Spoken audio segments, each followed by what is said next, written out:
business clean. Michael Jackson, children. Michael Jordan? Michael Jordan gambled.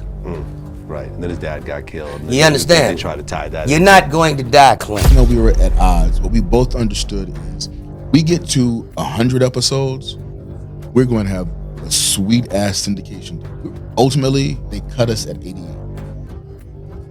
because they were tired. They were tired of me fighting with the writers, and then they were tired of Eddie's shenanigans. Trying to stay morally clean in Hollywood is like trying to stay dry in a tsunami.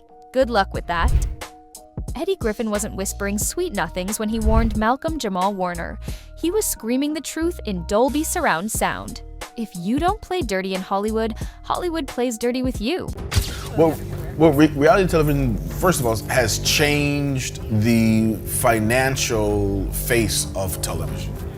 Because for the money you'd spend on a scripted show, and it's less expensive, it's less hassle. You don't have to deal with unions, you don't have to deal with writers. So that has really hurt. That's hurt the integrity of the business. This isn't a town that rewards virtue, it recycles it into tabloid bait. Think about it. When's the last time a morally upright celebrity didn't either vanish from headlines or show up on a "Where Are They Now?" special narrated by a C-list ghost from the 90s? Eddie's message was clear. The entertainment industry doesn't like rebels unless they're scripted. And Malcolm, he was a rebel with no script, no leash, and a whole lot of opinions about how the industry puppeteers Black identity. That's not non-conforming, that's heresy in the Church of Clout. If you won't bend the knee, they might just shove you into the sea. He went on vacation, not a mission into the Bermuda Triangle, so why are there more plot holes than a Netflix thriller? My dad was really instrumental in giving me a sense of identity and a sense of purpose. Look, my dad named me after Malcolm X and Amaya. She would still be the person that I would want to raise a child with. Co-parent with. Mm-hmm. And my parents got divorced. My parents were separated since I was 3. They got divorced. About 6th grade, I had a book called the poems on the life and death of Malcolm X. And it was my favorite book. Malcolm-Jamal Warner's death was reported like a game of Mad Libs. Each outlet had its own version of the truth. First, it was heroic. A father sacrificing himself to save his daughter from a rip current. Then, suddenly, poof, the daughter wasn't even in the water. Then the wife, allegedly there, was suddenly missing from the narrative altogether. Are we supposed to believe a man as calculated, cautious, and grounded as Malcolm randomly chose the most dangerous, unguarded beach in Costa Rica for a family swim? The man was meticulous about safety, especially around his child. This wasn't some YOLO dad moment. This wasn't an accident. It smells fishier than a sushi buffet in July.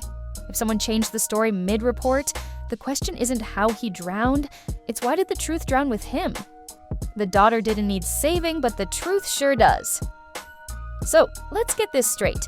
The entire original story was built around Malcolm jumping into rough water to save his daughter, and yet, she wasn't even in the ocean. Excuse me, what? That's not a detail you accidentally get wrong.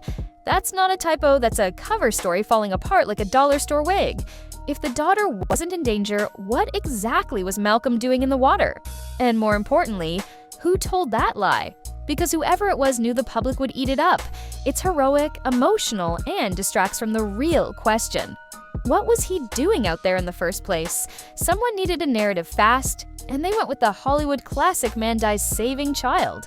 Except when the truth came knocking, they didn't answer the door, they changed the locks.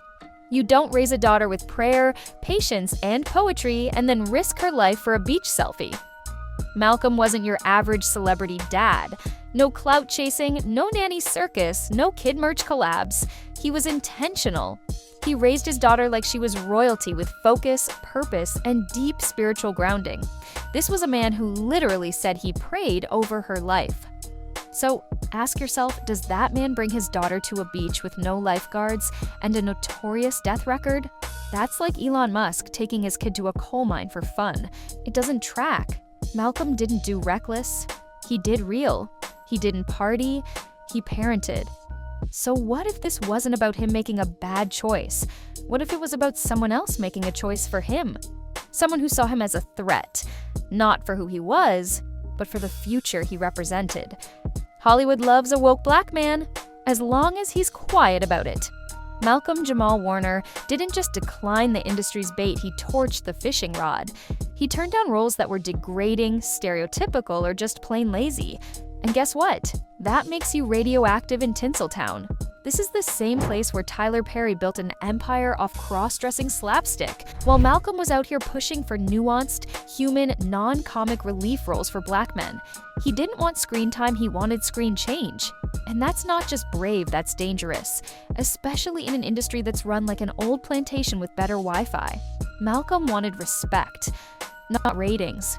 And in the halls of Hollywood, where gatekeepers thrive on caricature, that kind of integrity doesn't just cost you roles, that beach has more red flags than a Tinder date with no profile picture. That beach in Costa Rica isn't just a pretty coastline, it's a death zone with rip currents so strong they've got their own Yelp reviews. Locals don't swim there. Tourists get warned, and there are no lifeguards. Now ask yourself, Malcolm-Jamal Warner, a devoted, safety-conscious father, brought his daughter there? Where's the logic? This man wasn't reckless. He wasn't some thrill-seeking influencer trying to vlog his way into a Darwin Award. So who picked that beach? Was it his idea or someone else's? Because if you're planning an accidental death, a notoriously dangerous, unprotected beach is one hell of a stage. And if you really want to make sure someone doesn't come back, you don't need weapons. You just need waves. Malcolm wasn't just complaining about media stereotypes, he was challenging the machine that creates them. He wasn't asking for better scraps, he was demanding a different menu altogether. He called out how black people are portrayed in film, in TV, in music, not softly, not diplomatically, loud and clear, with no filter and no fear. He challenged the tired tropes, the recycled roles, the way the industry profits off of pain and struggle while pretending it's representation. He pointed out how mainstream culture glorifies conflict, drama, and trauma when it comes to black art, especially in hip-hop, as if that's all we are or all we're worth.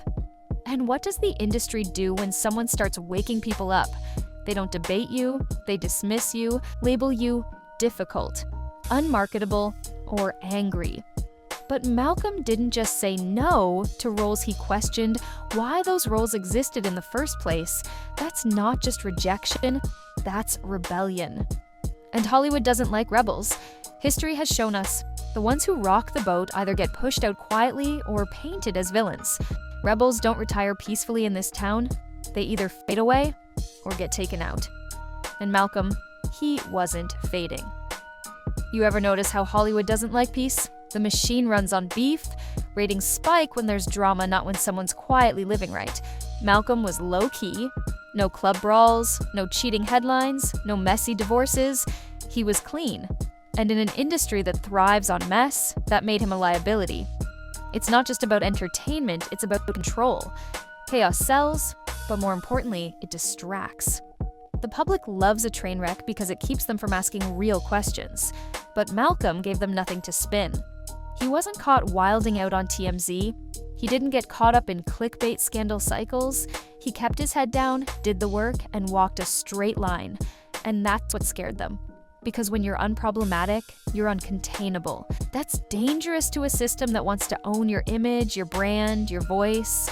Idol is combating the narrative of black life or black culture that the media focuses on. And that we're all one thing. Yeah, and the whole concept is, we're not all hood. The black community is not a monolith. He didn't give them controversy to exploit. He didn't need fixing or rebranding. He didn't need them. And in Hollywood, that's the kiss of death. So when someone like Malcolm breaks the mold and stays drama-free, they become unpredictable, unbribable, uncooperative. And if the system can't use you, sound off in the comments. I want to hear your take. Was Malcolm targeted? Was it a setup? Was Eddie Griffin dropping breadcrumbs we all ignored? Let's dig in together. They may have the money and the media, but we've got curiosity, community, and common sense. I'll be back with more stories they hope you forget. So stay bold, stay loud, and if this video mysteriously disappears, you already know why. This ain't just a channel, this is a digital resistance. Catch you next time, unless they get to me first.